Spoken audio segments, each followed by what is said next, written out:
menyampaikan yang berjudul Dasar Programming pada Perangkat Microcontroller. Sebelum itu, untuk teman yang belum join, boleh dikabarin dulu ya, agar semuanya bisa join. Di sini telah hadir ya pembicara kita, yaitu saya memanggil mungkin Pak aja ya, karena dosen. Halo Pak Zulkifli Said. Sebentar lagi akan kita mulai ya Pak. Kita menunggu yang lain dulu join sekitar 11:15 atau setelahnya gitu ya. Oke teman-teman, karena waktu sudah menunjukkan pukul 11:15. Untuk sekarang kita mulai ya. Assalamualaikum warahmatullahi wabarakatuh. Selamat siang semua ya untuk teman-teman yang sudah hadir. Sebelum dimulai, saya ingin perkenalan dulu ya. Nama saya itu Muhammad Fahmi. Saya salah satu student ambassador di BISA AI ya. Jadi masih semester 8 kuliah di salah satu perguruan tinggi di Bandung. Saya ucapkan selamat datang kepada teman-teman semua di platform tampil ini. Dalam kesempatan kali ini kita ingin mendengarkan materi atau webinar Mik Catur Sakti Kendari yang berkolaborasi dengan BISA ini.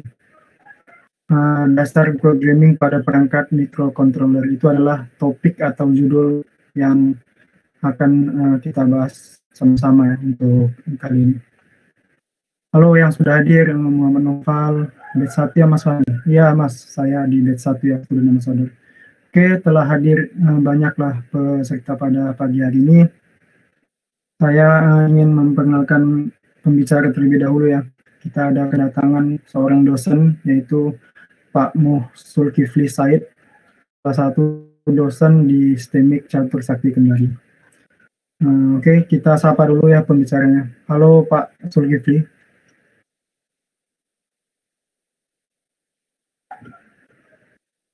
Halo Pak, halo Mas Fahmi. Oke Pak, sudah bisa dimulai ya Pak? Ya. Oke, tidak menunggu waktu lama lagi, kita sama-sama simak. Dan untuk yang ingin bertanya boleh di kolom chat ya, di public chat. Sepenuhnya saya serahkan kepada Pak Zulkifli. Silakan Pak. Oke.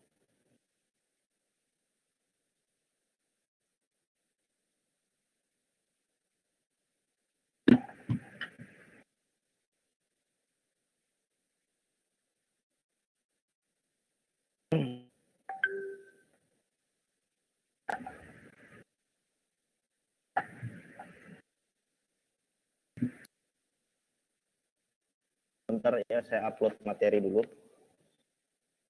Sedang dalam proses upload.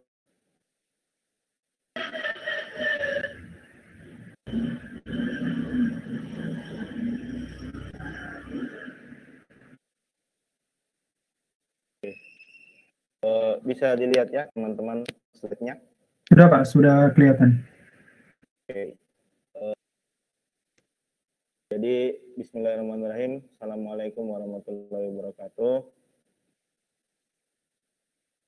Pertama-tama terima kasih banyak atas kerjasama antara BISA AI dan STEMIK Catur Sakti. Jadi sebelum kita mulai materi kita di hari ini, pertama-tama kita panjatkan puja dan puji syukur kepada Allah Subhanahu wa taala. Kita masih diberikan kesempatan untuk berkumpul ya secara daring untuk kita sama-sama belajar terkait pemrograman dasar microcontroller. Jadi sebelumnya perkenalkan, nama saya adalah Zulkifli Said. Saya adalah seorang dosen di salah satu kampus di Kendari, Sulawesi Tenggara. Di BISA AI sendiri itu saya sudah mengisi sebanyak 3 kali ya. Jadi saya sudah melaksanakan 3 kali webinar di dalam BISA AI itu dengan masing-masing judul pembuatan sistem IoT berbasis web, kemudian otomatisasi pengelolaan budidaya hidroponik berbasis IoT, dan yang terakhir itu pencarian jalur terpendek dengan kecerdasan buatan. Nah, jadi kali ini adalah yang keempat kalinya saya dipercayakan oleh BISA AI untuk membawakan materi ya, menggunakan platform tampil. Jadi sangat berterima kasih banyak kepada pihak BISA AI yang mempercayakan kepada saya untuk memberikan materi di sini untuk berbagi pengalaman kepada teman-teman sekalian terkait pengetahuan.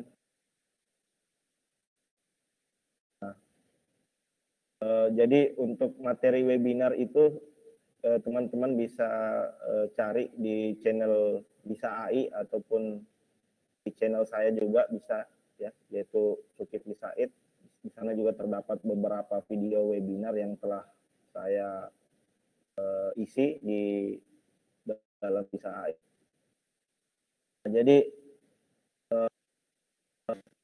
Jadi saya berangkat ke tentang membahas terkait microcontroller ya. Jadi mungkin pembahasan materi kita disebut advance ya, atau menengah ke atas. Nah, di sini saya melihat bahwa terdapat beberapa peserta mungkin yang masih memiliki basic yang kurang, sehingga di sini saya berinisiatif untuk memberikan materi dasar ya, bagaimana kita mempelajari secara fundamental terkait microcontroller, tentang Arduino dan lain sebagainya, sehingga kita memiliki fondasi awal untuk memahami materi yang lebih advance ya. Nah, untuk memulai ke tahap lanjutan tentu saja kita butuh pengetahuan fundamental yang menjadi dasar bagaimana kita mengimplementasikan suatu ilmu pengetahuan ya. Kan kita berbicara IoT ya, kita berbicara robotik dan lain sebagainya ya, tentu saja kita harus memiliki fundamental terkait pemahaman tentang microcontroller ya. Memahami fundamental terkait teknik programming pada suatu perangkat microcontroller, karena itu merupakan suatu fondasi dasar sehingga kita dapat melangkah ke tingkat yang lebih tinggi. IoT membahas terkait robotik, membahas terkait sistem otomasi dan lain sebagainya, sehingga perlunya di sini saya untuk menjelaskan kembali terkait dari fundamental ini. Jadi pembahasan kita itu adalah dasar program perangkat microcontroller. Jadi sebelum kita melanjutkan, kita membahas dulu apa sih definisi daripada microcontroller itu sendiri. Jadi saya bisa analogikan microcontroller itu seperti sebuah komputer kecil yang berada pada sebuah chip ya. Jadi dalam sebuah chip itu terdapat suatu komponen yang dimiliki pada umumnya ADC, clock, RAM, CPU, ROM, input output, DAC ya. Jadi semua fungsionalitas yang saya sebutkan tadi itu terdapat pada sebuah chip ya, yang kita sebut sebagai microcontroller. Jadi dengan chip yang berukuran kecil ini sudah dapat melakukan fungsi yang umumnya dapat dikerjakan oleh komputer ya. Bisa katakan microcontroller itu merupakan sebuah mal komputer atau sebuah perangkat komputer yang berukuran mikro, yang berukuran kecil ya. Jadi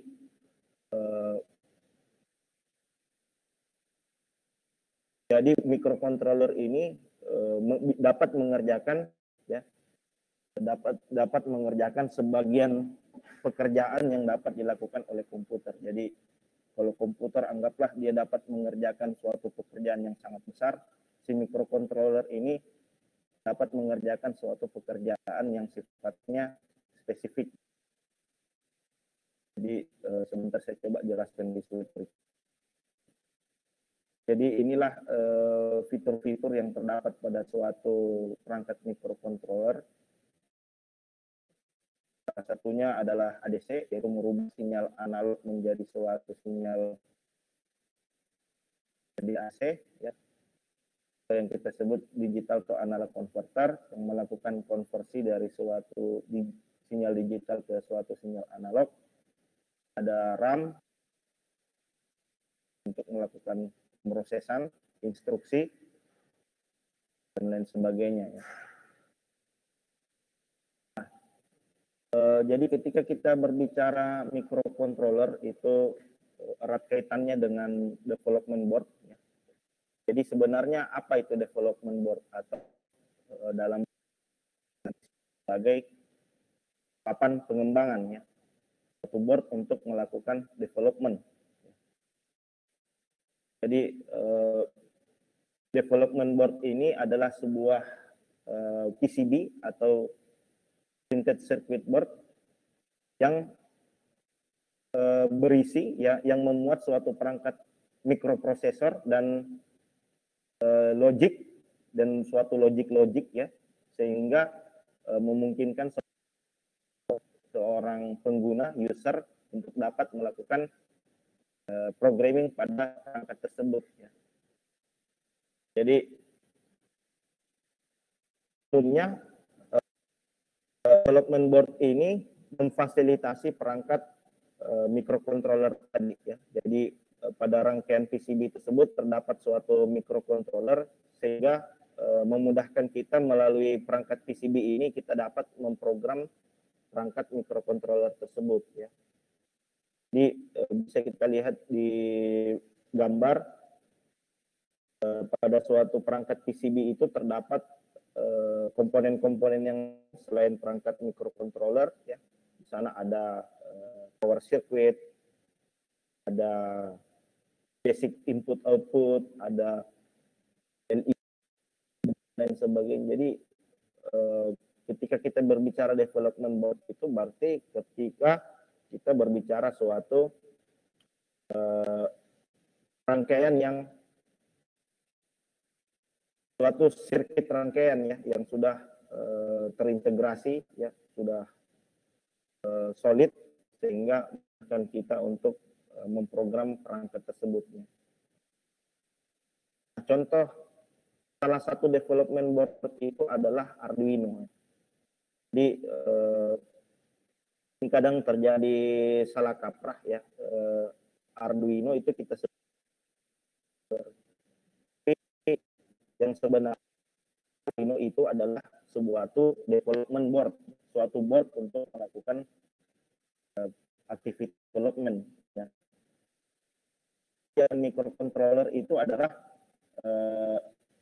IC yang digunakan pada perangkat board tersebut. Ya. Dalam hal ini Arduino Uno itu menggunakan IC Atmel ATmega 328. Nah, inilah microcontroller yang sebenarnya yang disebut sebagai microcontroller, yaitu IC yang terdapat pada suatu board, ya.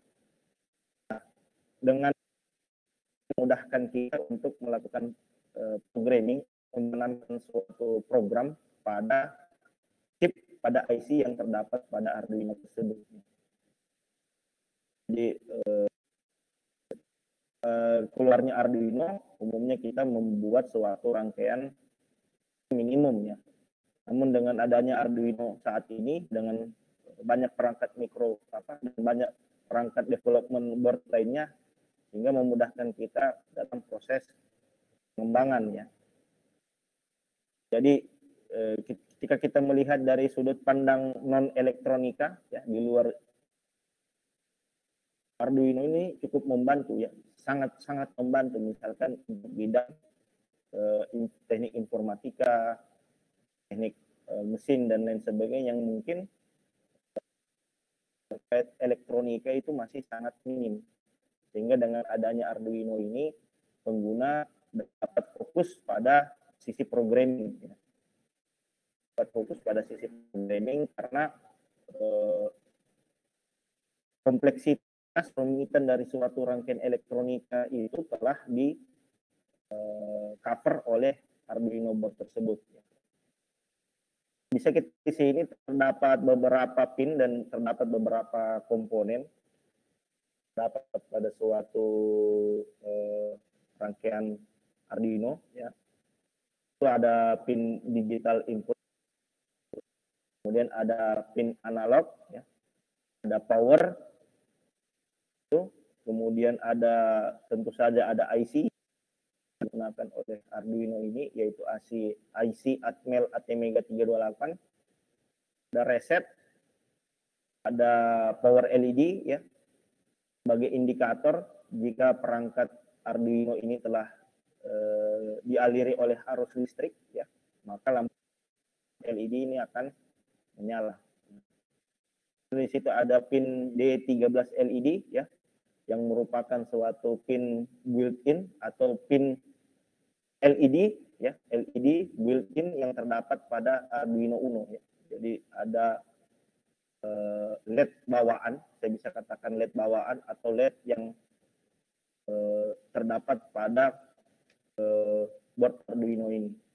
Di situ kemudian ada LED yang berfungsi sebagai RX dan TX. Nah, X dan RX ini bermakna transmit and receive ya. Ada pertukaran informasi dari perangkat microcontroller ini, misalkan ada data yang diterima dan dikirim, maka LED ini akan menyala ya, menampilkan suatu indikator bahwa terjadi transmisi data, transmit dan receive ya, mengirim dan menerima data pada perangkat microcontroller. Dan ada USB to serial IC jack ya, suatu interface untuk menghubungkan perangkat Arduino ini dengan perangkat laptop atau perangkat PC dan lain sebagainya. Kemudian ada resistor fuse, ada kristal frekuensi ya, 16 MHz kristal frekuensi, ada 5 volt dropout regulator dan power jack ya. Jadi untuk mensuplai tegangan pada perangkat Arduino ini kita dapat menggunakan USB jack atau menggunakan suatu power DC jack ya. Dan tentu saja batas suara 7 hingga 12 volt. Jadi nggak bisa kurang atau nggak bisa lebih daripada rentang tegangan yang telah ditentukan, yaitu 7 hingga 12 volt.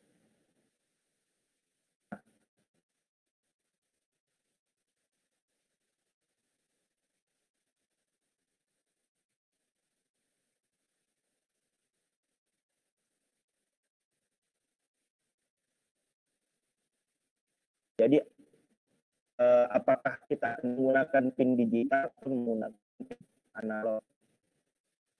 Serta tegangan yang dibutuhkan ya. Apakah kita akan menggunakan tegangan 3,3 atau menggunakan tegangan 5 volt? Kita hanya akan berfokus pada sisi penggunaan pin pada perangkat Arduino Uno itu sendiri ya. Jadi untuk pembelajaran microcontrollernya sendiri saya menggunakan Arduino Uno karena alasan pertama dia sudah digunakan untuk mula, kemudian harganya juga yang cukup murah, dan tentu saja kelebihan yang lain adalah dia bersifat sehingga kita dapat melakukan modifikasi terhadap Arduino tersebut. Nah, jadi Arduino ini menghilangkan kompleksitas, bukan menghilangkan sih, lebih tepatnya mengcover ya, atau menutupi kompleksitas dari suatu rangkaian elektronika tersebut sehingga kita dapat berfokus pada pemrograman ya. Kita bisa berfokus pada suatu permasalahan yang akan kita selesaikan. Apa sih ya masalah yang akan kita selesaikan? Kita bisa berfokus pada persoalan tersebut tanpa perlu khawatir terkait pemahaman kita elektronika seperti itu. Kemudian di mana sih aplikasi daripada microcontroller itu? Jadi pengaplikasian daripada mikrokontroler itu dapat kita temui di berbagai perangkat elektronik yang hampir sebagian terintegrasi oleh perangkat mikrokontroler.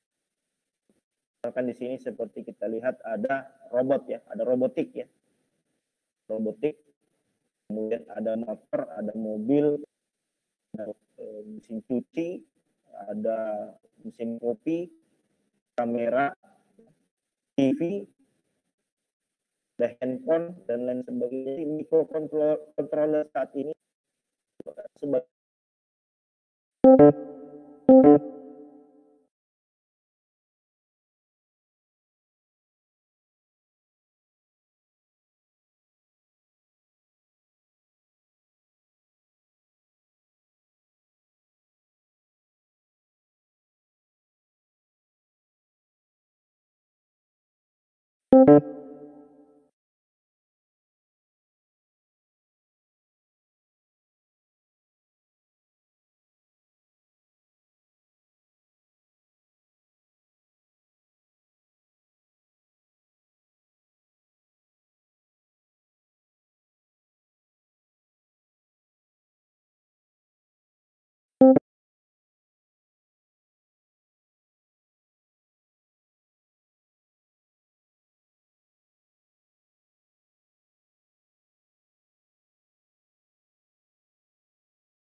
a person in this conference.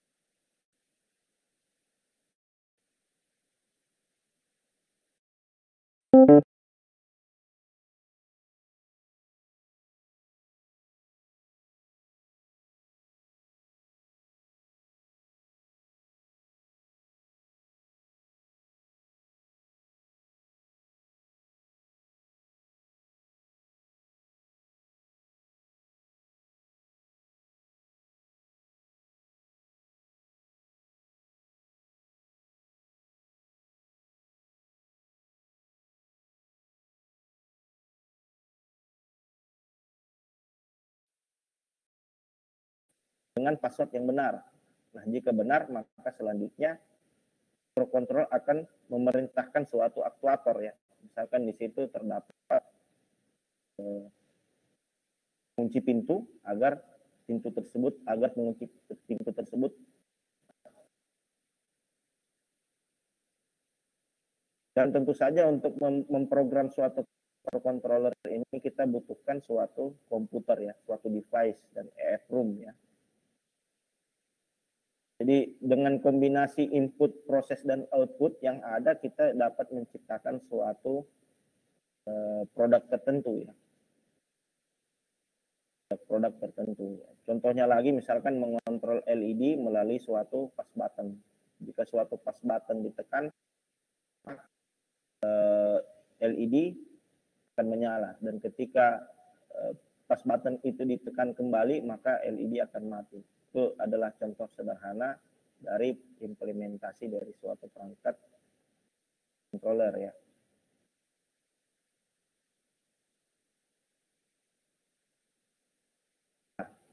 Jadi seperti yang telah saya jelaskan tadi, input itu bisa sangat bervariasi ya. Bisa berupa suatu sensor, bisa berupa suatu mekanik ya, fast button, switch, dan lain sebagainya. Nah, untuk sensor itu sendiri sangat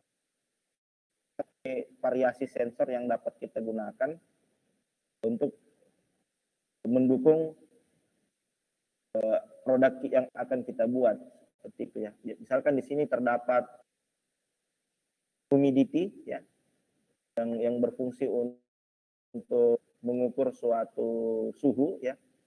Humidity sensor ini bisa mengukur sensor suhu dan kelembapan, kondisi suhu dan kelembapan yang terdapat pada suatu ruangan ya. Suatu ruangan terbuka atau suatu ruangan tertutup. Kemudian di situ ada touch sensor ya, sensor sentuh yang memungkinkan kita berinteraksi pada suatu perangkat mikro itu menggunakan suatu sensor sentuh ya. Kemudian ada sensor ultrasonik,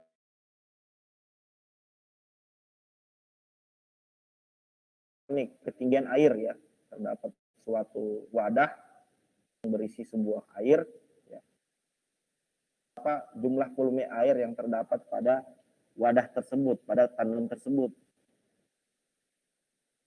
Kita bisa fungsikan sensor ultrasonik ini untuk ya, robot mobil mungkin ya, robot mobil atau robot yang bergerak yang dapat mendeteksi jika terdapat suatu objek pada lintasan robot ya. Jadi si robot bergerak, kemudian ketika dia mengetahui adanya suatu objek, maka si robot tersebut dapat menghindari adanya halangan yang ada di depan robot tersebut ya. Atau mungkin kita bisa memfungsikan sensor ultrasonik ini sebagai alat bantu jalan bagi tunanetra ya. Jadi, misalkan ada tunanetra yang tongkatnya ya, jadi dia alat bantunya itu menggunakan suatu tongkat. Nah, tongkat itu dapat kita modifikasi menggunakan perangkat mikro, kita integrasikan suatu sensor ultrasonik.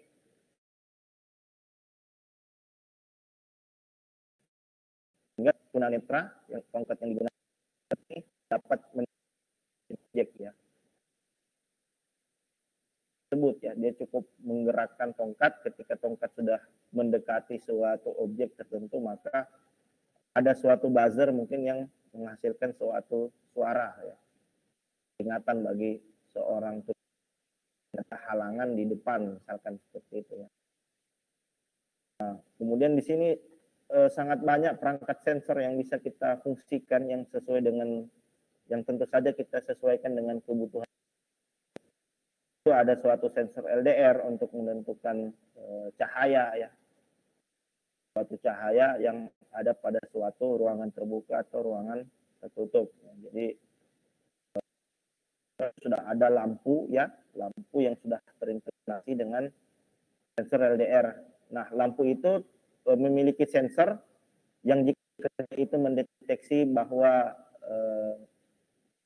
tingkat intensitas cahaya itu rendah, atau bisa kita analogikan mungkin seperti matahari terbenam ya, menjelang malam, maka intensitas cahaya berkurang sehingga mikro yang terdapat pada suatu lampu tersebut itu diperintahkan untuk menyala ya. Jadi tanpa perlu kita nyalakan secara manual, lampu yang telah terintegrasi microcontroller dan sensor tersebut dapat melakukan aktivitasnya secara mandiri ya. Ketika siang dia mati, ketika intensitas cahaya tinggi maka, dan ketika intensitas cahaya rendah maka lampu tersebut akan nyala ya. Jadi kita bisa analogikan seperti itu.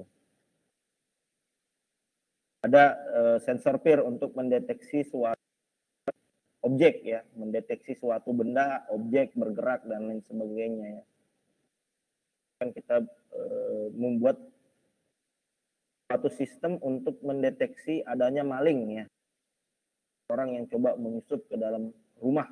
Nah, si sensor peer ini dapat mendeteksi adanya pergerakan suatu objek. Sehingga di sini kita bisa mendapatkan notifikasi bahwa ada mencurigakan di rumah kita, misalkan seperti itu. Jadi dengan menggunakan input sensor yang ada itu sebenarnya kita sudah dapat berimajinasi atau berkreasi seperti apa sih produk yang akan saya buat berdasarkan tipe-tipe sensor input yang bisa kita gunakan. Kemudian selain sensor itu ada juga yang disebut sebagai aktuator. Kalau sensor tadi itu berfungsi untuk melakukan sensing ya, melakukan sensing atau mengambil nilai keadaan pada suatu kondisi ya. Misalkan tadi sensor suhu untuk mengambil kondisi suhu ya. Humidity sensor berfungsi untuk mengetahui berapa sih tingkat suhu dan tingkat kelembapan yang ada di ruangan. Salah satu fungsinya misalkan kita fungsikan untuk mendeteksi adanya potensi kebakaran. Sensor suhu diintegrasikan dengan sensor asap. Jadi kita buat suatu produk untuk mendeteksi adanya potensi kebakaran. Nah, sensor ini merespon suatu kondisi ya. Mengambil pada suatu berdasarkan pada satuan tersebut ya, satuan dari objek yang di sensing seperti itu. Berarti satuannya itu adalah Celsius, Fahrenheit atau Reaumur dan lain sebagainya. Jadi dia mengambil nilai pada kondisi tertentu ya. Dalam hal ini nilai yang diambil adalah nilai kelembapan. Dia berfungsi sebagai input. Nah, sedangkan aktuator adalah suatu perangkat yang menerima sinyal ya. Atau kita sebut sebagai perangkat yang menerima perintah dari perangkat mikrokontroler. Misalkan tadi saya ilustrasikan kondisi panas, saya ingin nah, misalkan kita punya tanaman smart plant ya, ada yang pernah buat kebun cerdas ya, mana kebun cerdas tersebut itu bisa mendeteksi suatu cuaca. Jika sensor tersebut mendeteksi adanya tingkat panas yang tidak biasa ya, di atas rata-rata, misalkan di sini kita buat kondisi jika suhu itu di atas 30 derajat, maka kita perintahkan solenoid ya, atau water pump atau mesin pompa untuk menyiram suatu tanaman. Itu salah satu fungsi dari aktuator. Jadi aktuator di sini adalah suatu perangkat yang dikontrol, suatu perangkat yang diperintah ya, untuk melakukan suatu aktivitas tertentu. Bahkan tadi ya, sensor dapat kita fungsikan untuk menangkap suatu kondisi, diproses oleh perangkat mikrokontroler, dan selanjutnya mikrokontroler akan memerintahkan perangkat aktuator untuk melakukan suatu aktivitas, akan menyiram tanaman dan sebagainya. Contohnya lagi misalkan sensor LDR berfungsi untuk menerima tingkat intensitas cahaya kemudian nanti diproses oleh microcontroller. Microcontroller nanti akan memerintahkan relay, ya. Memerintahkan relay untuk menyalakan lampu, ya, untuk menyalakan lampu dan lain sebagainya. Ada servo, ada LED, ada motor stepper, OC dan lain sebagainya. Ini merupakan suatu perangkat-perangkat aktuator, ya. Jadi pemilihan daripada perangkat sensor dan sebenarnya tergantung dari permasalahan yang ingin kita selesaikan. Apa permasalahan yang kita coba selesaikan? Jadi dari PUT kita coba identifikasi bagaimana teknik penyelesaian dari persoalan tersebut. Kemudian baru kita mulai memikirkan untuk penggunaan komponen dan alat bantu. Dan alat bantu untuk penyelesaian masalah tersebut. Mulai dari jenis inputnya, jenis sensornya, kemudian jenis aktuator yang akan digunakan. Itu sangat bergantung pada permasalahan yang akan kita pecahkan.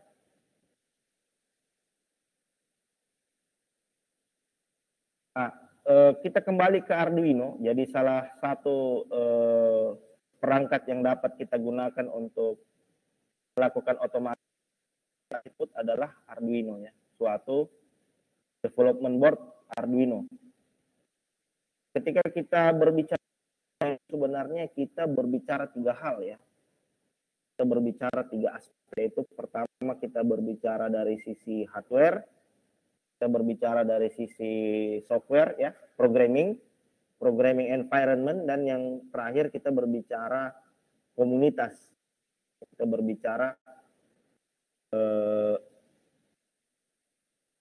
berbicara pengembangan dari sisi komunitas. Jadi Arduino itu sendiri adalah open source, ya. Arduino itu sendiri adalah open source. Kita dapat lakukan modifikasi, kita bisa kembangkan, kemudian bisa distribusikan kembali digunakan user-user yang lain, ya. Jadi yang open source itu bukan hanya dari sisi perangkat lunaknya saja, tapi juga dari sisi perangkat kerasnya. Jadi Arduino itu sendiri, ya, perangkat keras Arduino itu sendiri itu bisa kita modifikasi, ya. Jadi sudah banyak suatu perangkat microcontroller itu yang Arduino, ya.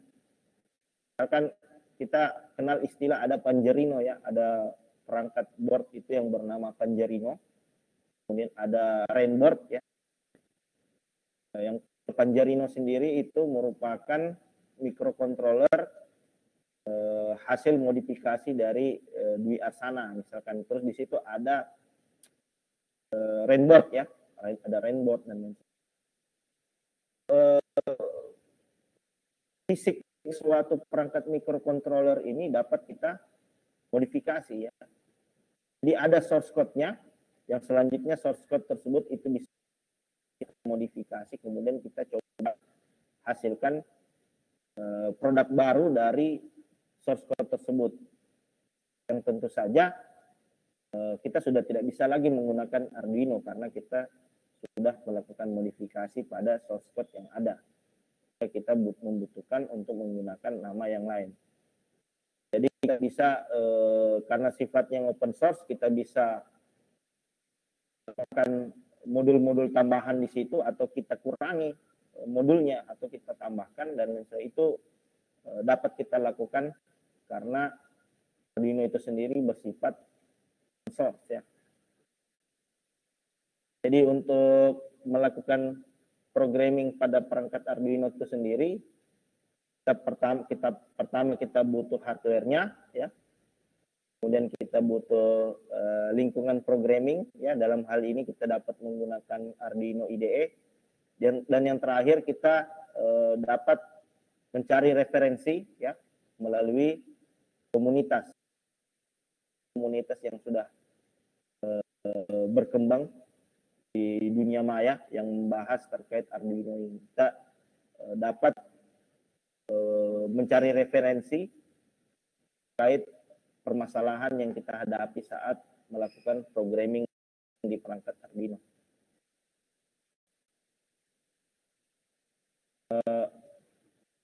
Jadi untuk sendiri kita bisa download melalui situs resminya, yaitu di arduino.cc ya. Jadi website arduino.cc ini menyediakan suatu perangkat lunak open source yang kita gunakan untuk melakukan development pada suatu perangkat Arduino ya. Kita bisa download untuk source code ya, atau untuk software development itu sendiri seperti Arduino IDE ya. Jadi cara memprogramnya itu cukup mudah. Jadi pertama kita hanya butuh Arduino Uno ya. Kemudian kita hubungkan melalui USB ya ke perangkat komputer ya. USB itu bisa menggunakan USB 3 atau menggunakan USB 2. Jadi selain dia sebagai ya, jadi kabel yang berfungsi sebagai media transmisi pertukaran data antara perangkat mikro dan perangkat komputer. Kabel USB juga ini berfungsi sebagai media untuk mengalirkan arus listrik ya ke perangkat Arduino itu. Jadi suplai tegangan itu diambil dari port USB yang ada pada perangkat komputer.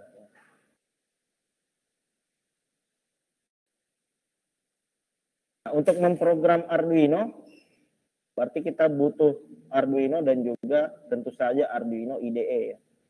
Di Arduino IDE ini kita dapat fungsikan untuk menulis sketch ya, atau menulis kode program yang selanjutnya akan ditanamkan ke suatu perangkat microcontroller ya, melalui Arduino Development Board. Jadi kita akan banyak berinteraksi dengan text editor ini dalam melakukan development yang nanti fitur-fitur yang terdapat pada Arduino IDE ini ya. Di sana terdapat banyak menu ya. Ada beberapa fitur menu di sana yang akan kita coba bahas di slide berikut.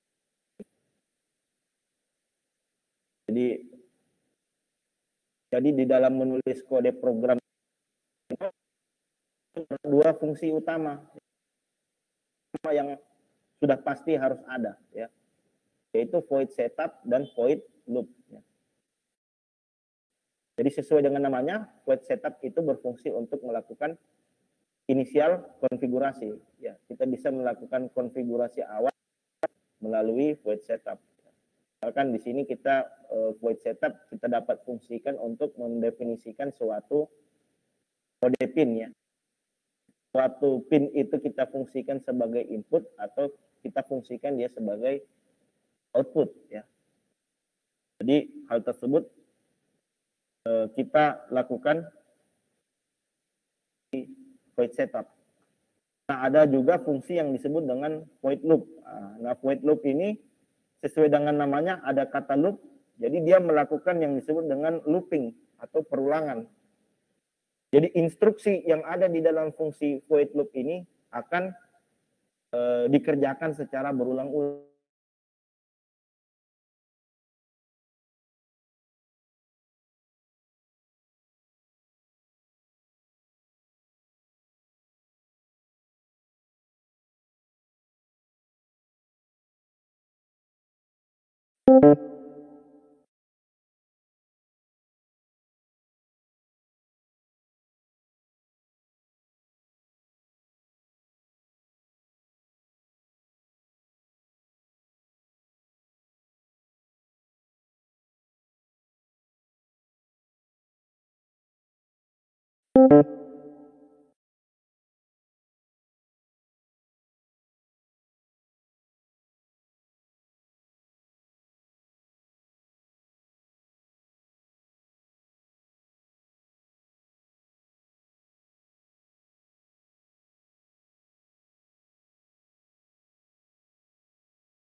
terlebih dahulu. Kita menuliskan kode program kita terlebih dahulu. Kita buat codingnya, fungsinya seperti apa. Nah, di sini ada fungsi untuk melakukan menyala LED, ya, menyalakan LED dalam durasi waktu 1 menit dan mematikan LED itu dalam durasi. Ini ada source code-nya. Kemudian source code tersebut selanjutnya akan yang disebut dengan compile, ya. Di compile itu merubah suatu kode program ke dalam suatu bilangan biner, ya, suatu ke bahasa ASCII. Ya. Di coding program kita tadi di compile ke dalam suatu bahasa mesin, kemudian kode bahasa nanti selanjutnya bilangan biner tersebut akan diupload ke perangkat Arduino, ya. Diupload ke Arduino, kemudian nanti bisa RX bahwa proses kode program yang telah kita buat tadi telah jalan. Jadi adanya suatu lampu yang menyala pada LED X dan RX. LED yang terdapat pada Arduino tadi kan menyala, ya, menyala selama 1 detik dan mati selama 1 detik. Bagaimana kita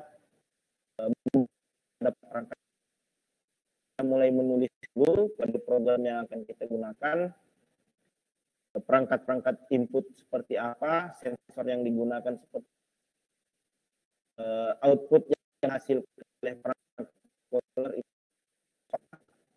Kita lakukan verifikasi dan penulisan kode kita lakukan debugging, ya. Bisa jika telah sesuai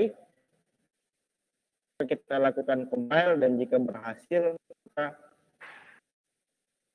tersebut ke dalam board Arduino. Jadi seperti itu alur yang terjadi. Nah, jadi ketika kita Arduino yang telah kita tuliskan itu akan ada suatu pesan, ya,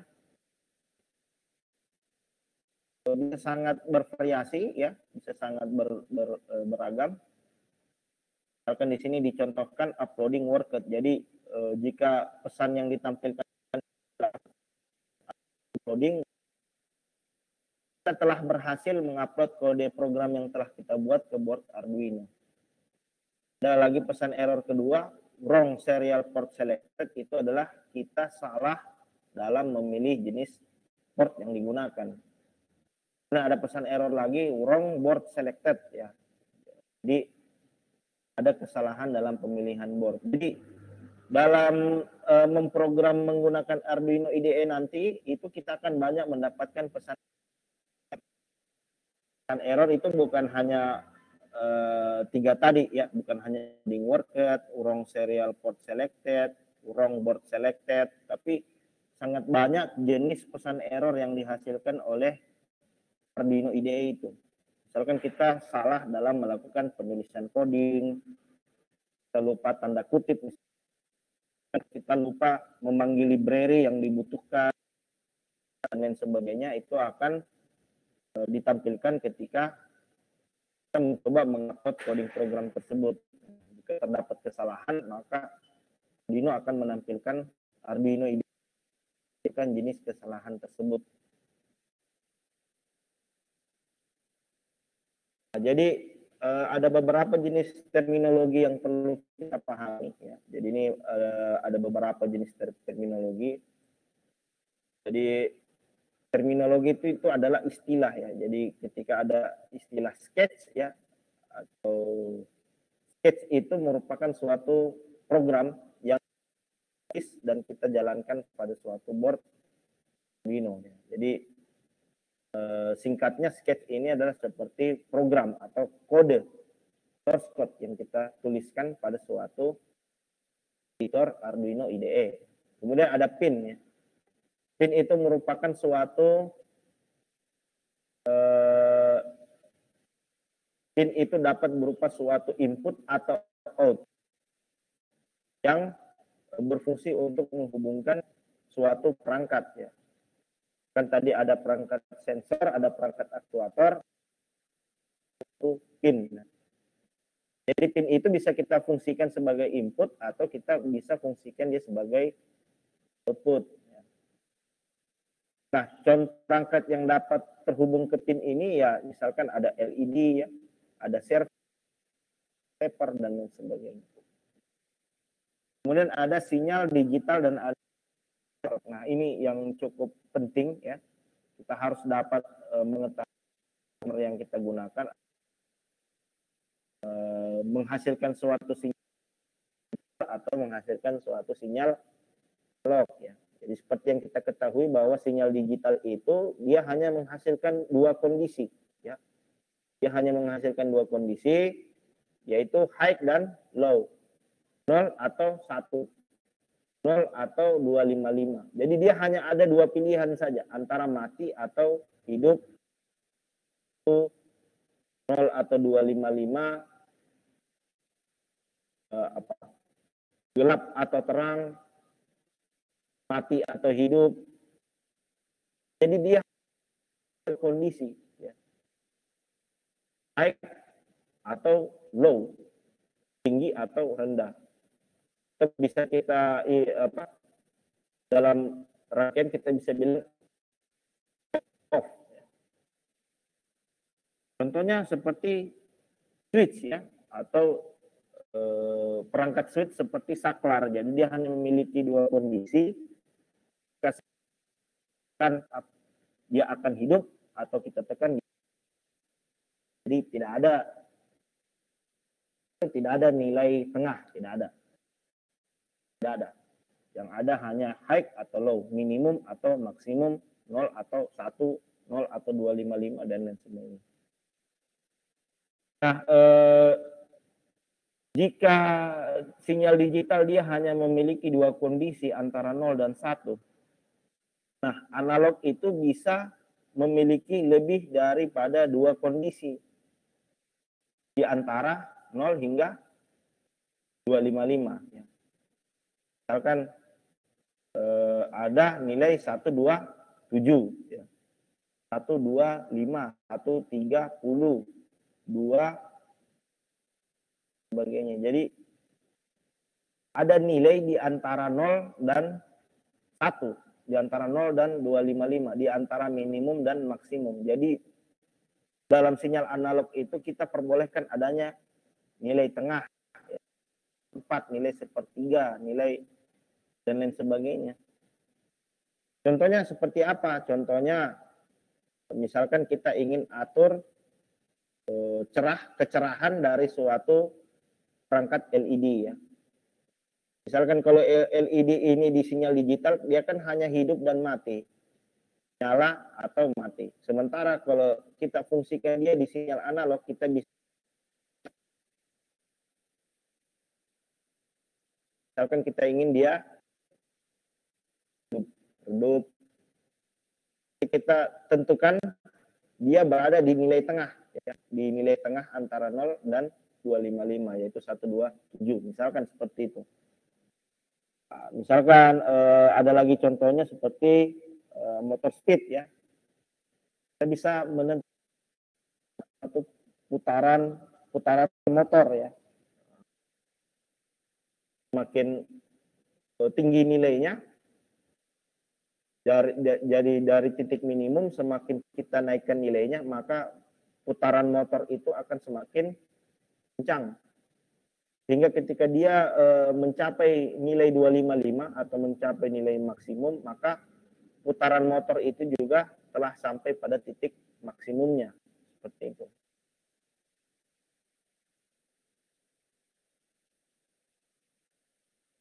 Nah, jadi itu terminologi sederhana ya, beberapa terminologi di dalam Arduino. Nah, untuk mengimplementasikan hal tersebut, kita dapat menggunakan beberapa tools yang ada. Jadi jika teman-teman memiliki perangkat Arduino, teman-teman dapat langsung melakukan programming pada perangkat tersebut. Jadi teman-teman dapat menggunakan editor dan tentu saja dengan menggunakan hardware Arduino Uno itu sendiri ya, Arduino itu sendiri. Kemudian kita juga dapat menggunakan aplikasi simulator ya seperti FreeSync atau Tinkercad ya. Jadi dengan FreeSync ini memungkinkan kita untuk melakukan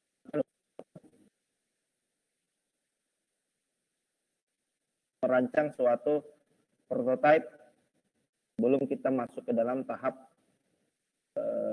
produksi ya. Kita simulasikan melalui FreeSync.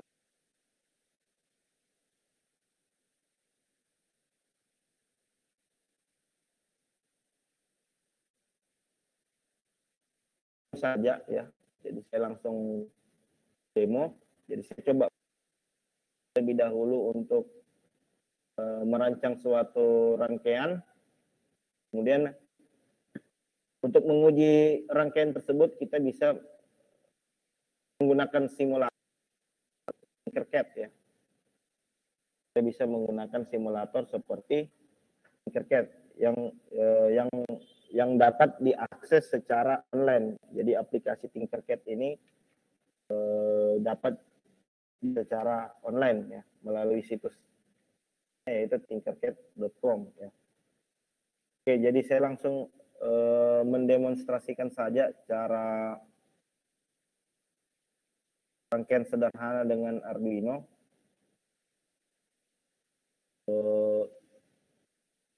Saya share screen dulu ya.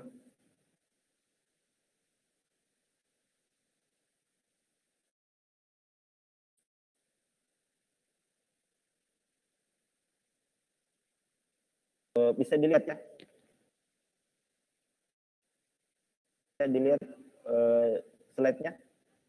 Desktop saya bisa dilihat.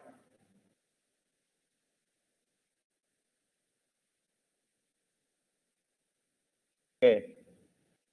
Nah, jadi di FreeSync ya.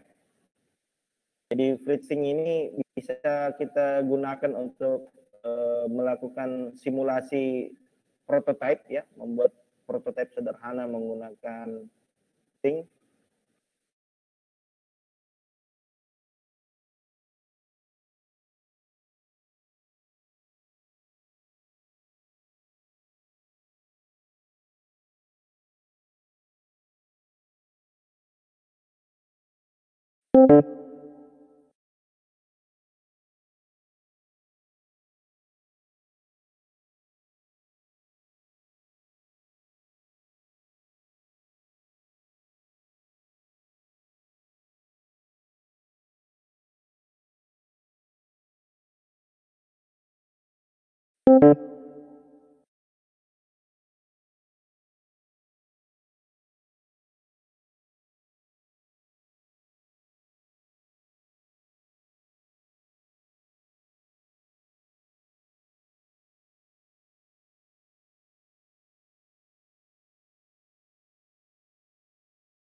Karena saya hanya mau mendemonstrasikan saja, kita bisa pakai yang ukuran sedang. Nah, jadi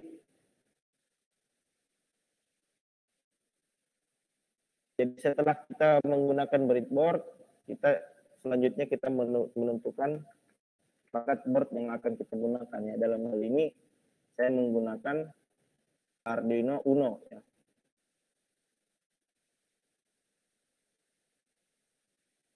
Arduino Uno.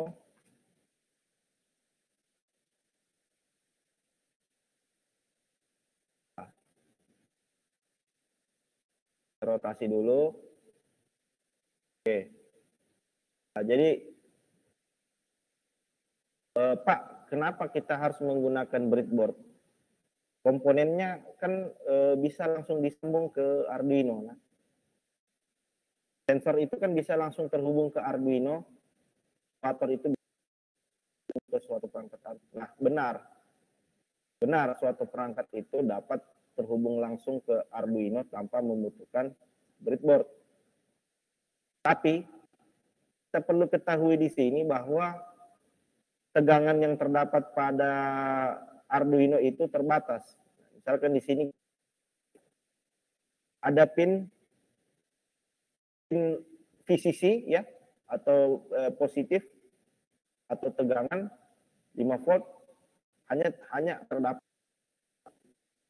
Kemudian bagaimana jika perangkat komponen itu misalkan ada 3 dan masing-masing komponen tersebut itu membutuhkan tegangan 5 volt. Jika kita tidak menggunakan breadboard, maka kita menggunakan satu perangkat sensor saja ya. Jadi hanya satu komponen yang dapat digunakan. Namun jika dengan menggunakan breadboard kita dapat men-sharing ya.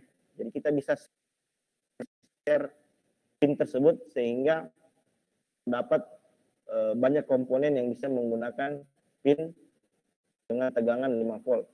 Seperti itu ya. Jadi kita siapkan terlebih dahulu boardnya, kemudian kita siapkan Arduino Uno. Jadi kita harus pahami cara kerja daripada Arduino itu. Breadboard itu ya ada yang terhubung secara horizontal dan terhubung secara vertikal. Nah, umumnya pada bagian yang atas ini ya. Jadi ada 2 bagian, ada bagian yang paling atas dan bagian yang paling bawah. Umumnya akan sebagai tegangan positif, kita gunakan sebagai positif dan negatif. Sedangkan untuk bagian yang di tengah ini, bagian yang ditekan sebagai tempat di mana komponen-komponen itu terpasang. Jadi kita ketahui dulu bahwa board ini itu ada yang terhubung secara horizontal. Nah, seperti ini saya klik di pin-pin sebelahnya itu artinya pin ini dia terhubung secara horizontal. Jadi garis kuning ini menunjukkan keterhubungan antara satu pin dengan pin yang lainnya. Nah, begitu juga dengan pin yang ada di bawahnya ya, seperti itu. Jadi terhubung secara horizontal. Nah, ada juga yang terhubung secara vertikal. Kita lihat ini di bagian tengah ya. Di bagian tengah ketika kita klik titiknya, bisa kita lihat bahwa garis kuning itu mengarah ke bawah ya, mengarah ke bawah atau mengarah ke atas. Yang jelas dia terhubung secara vertikal. Kemudian di situ ada yang memisahkan antara bagian A ini yang ini akan oleh garis tengah ini. Agar bagian ini bisa saling terhubung, maka kita bisa jumper. Jika kita jumper, maka bagian atas dan yang bagian bawah ini sekarang sudah saling terhubung. Ketika kita klik, dia sekarang terhubung. Tapi tidak dengan pin yang ada di sebelahnya. Dia hanya terhubung secara vertikal ke titik pin yang ada di atasnya atau di bawahnya. Seperti itu. Nah, kita bisa fungsikan breadboard ini untuk memasang suatu komponen. Misalkan dalam hal ini saya coba menggunakan suatu LED ya. Jadi di sini ada LED.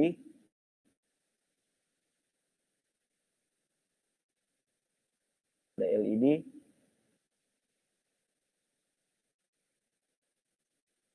Jadi untuk memprogram ini ya terlebih dahulu memasangkan kabel jumper dari Arduino ke perangkat breadboard yang bersesuaian dengan pinnya. Misalkan di sini LED tersebut ada suatu pin 7 ya. Di kaki positifnya saya hubungkan ke pin 7. Kemudian untuk kaki negatifnya itu saya hubungkan ke ground. Negatifnya saya hubungkan ke ground. Agar memudahkan kita dalam melakukan mengidentifikasi, kita bisa memberikan warna yang berbeda di setiap pinnya. Bahkan untuk di sini saya beri warna hitam, black.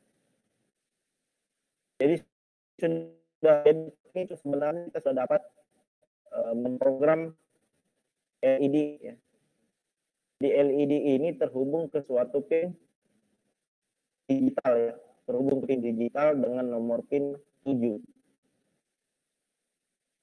Itu. Misalkan jumlah LED-nya banyak ya. Jika jumlah LED banyak, kita bisa membuat suatu rangkaian paralel di sini ya. Jadi dalam hal ini pin negatifnya kita share ya. Dilihat di sini saya share pin ground-nya.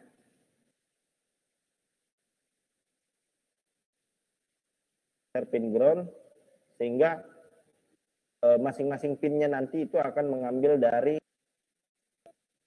pin ground ini. Jadi saya tinggal hubungkan seperti ini. Jadi dengan satu pin tapi dapat digunakan oleh banyak komponen.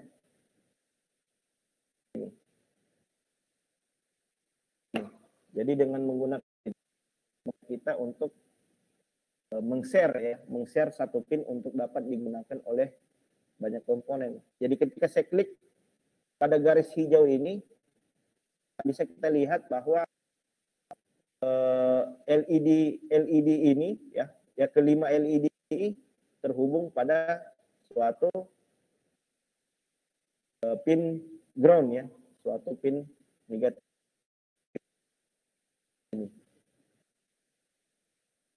Itulah salah satu manfaat mengapa kita harus menggunakan breadboard ya. Jadi kita bisa menghemat penggunaan pin. Jadi jika di sana terdapat banyak komponen yang membutuhkan tegangan 5 volt misalkan ya, atau membutuhkan tegangan 3 volt, kita bisa menghemat jumlah pin. Jadi dengan satu pin 3,3 tapi ke 3 komponen yang membutuhkan tegangan 3 volt. Seperti itu. Nah, selanjutnya baru saya hubungkan untuk masing-masing data. Nah, kalau pin data sendiri itu tidak bisa kita share ya. Jadi memang harus satu persatu ya. Karena dia berfungsi untuk mendefinisikan daripada perangkat yang digunakan ya. Jadi misalkan di sini saya kasih warna yellow, terus saya kasih gray, terhubung ke pin 10. Nah, seperti ini. Nah, berarti sekarang kita tinggal melakukan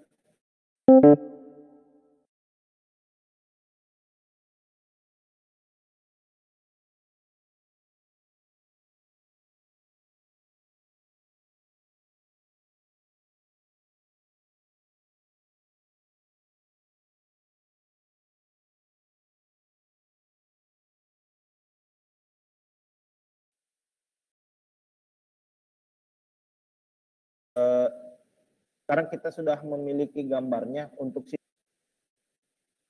menggunakan Tinkercad ya, menggunakan Tinkercad.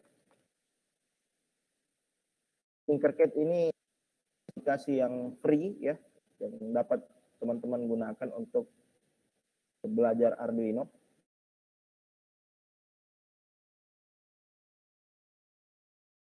Jadi